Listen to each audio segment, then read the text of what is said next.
Somebody bought me 2 copies, and I kept one in a wax paper bag to keep it clean, and I was very much ahead of my time.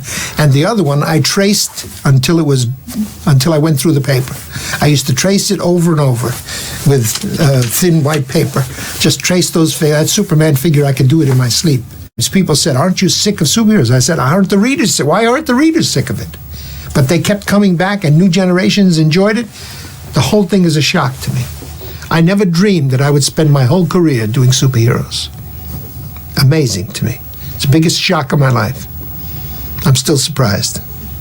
Stan brought a whole different approach to superheroes, and it broke up the boring fight scenes that sometimes you could have 10 pages of fight scenes in some superhero comics, and thus making them boring.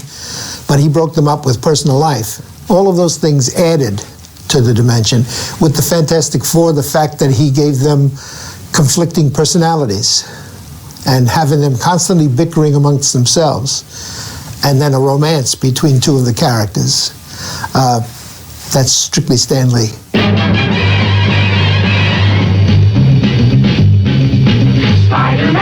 Spider-Man does whatever a spider can. Spins a web any size, catches thieves just like flies. Look out, here comes the Spider-Man.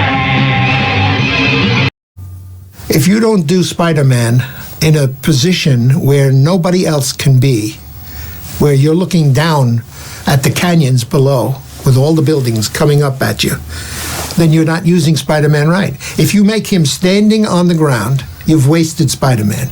So he must be either clinging to a wall or above the city looking down in perspective.